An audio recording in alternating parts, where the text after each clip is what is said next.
జనమంతా కేసీఆర్ గవర్నమెంట్ చాలా బాగుండే, అసలు ప్రతిదీ కేసీఆర్ తో పోలుస్తున్నారు. ఇన్ని చర్చల మధ్య, ఇన్ని పరిణామాల మధ్య ఒక సర్వే రిపోర్ట్ బయటకు వచ్చింది. ఆ సర్వే రిపోర్ట్ లో కాన్స్టిట్యూన్సీల వారీగా అసలు ఏ కాన్స్టిట్యూన్సీలో ఏది గెలిచే అవకాశం ఉంది ఇప్పటికిప్పుడు ఏమైనా జరిగితే ఎలక్షన్స్ చూస్తే. ఎలక్షన్స్ ఇప్పుడు రావాలన్న సంగతి తెలుసు, కానీ ప్రజల నాడి తెలుసుకునేందుకు ఈ సర్వే ఉపయోగపడుతుంది. ప్రజలు ఏమనుకుంటున్నారో తెలుసుకోనికే ఈ సర్వే రిపోర్ట్ ఉపయోగపడుతుంది అనిపించింది. అవన్నీ వివరాలతో పాటు మీకు చెప్పబోతున్నా. ఇక్కడ చూస్తున్నారు Telangana association for democratic reforms.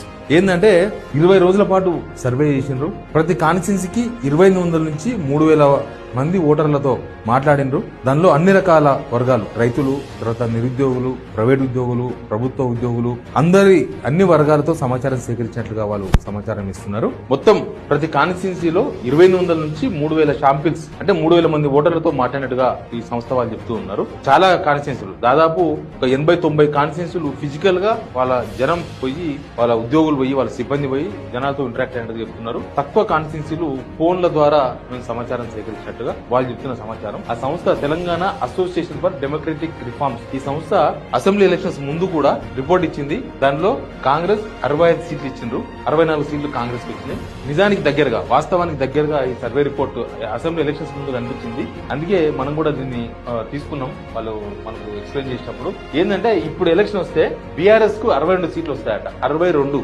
Edge 60 government రానికి 62 వస్తాయంట.